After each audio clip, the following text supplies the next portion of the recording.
దేశంలో ఉన్న పారిశ్రామిక శిక్షణ సంస్థల ఆధునీకరణకు కేంద్రం తీసుకుంటున్న చర్యలు ఏమిటని నెల్లూరు పార్లమెంట్ సభ్యులు వేమిరెడ్డి ప్రభాకర్ రెడ్డి ప్రశ్నించారు.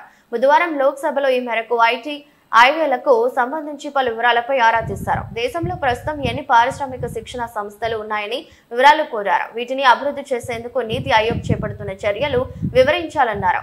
ఐటీఐలను పరిశ్రమ ఛాంబర్లు కంపెనీలకు అప్పగించే ప్రతిపాదన ఉందా అని ప్రశ్నించారు. ఎంపీ వేమిరెడ్డి ప్రశ్నలకు కేంద్ర గణాంకాలు కార్యక్రమాల అమలు మంత్రిత్వ శాఖ సహాయ మంత్రి రావ్ ఇంద్రజిత్ సింగ్ సమాధానమిచ్చారు. కేంద్ర నైపుణ్యాభివృద్ధి మంత్రిత్వ శాఖ ఆధ్వర్యంలో డైరెక్టరేట్ జనరల్ ఆఫ్ ట్రైనింగ్ దేశంలో ఉన్న ఐటీఐల ద్వారా యువత కోసం క్రాఫ్ట్స్మెన్ శిక్షణ పథకాన్ని అమలు చేస్తున్నామన్నారు. ప్రస్తుతం దేశవ్యాప్తంగా 14,615 ఐటీఐలు ఉండగా వాటిలో 3,316 ప్రభుత్వ ఐటీఐలు, 11,299 ప్రైవేట్ ఐటీఐలు పనిచేస్తున్నాయని వివరించారు.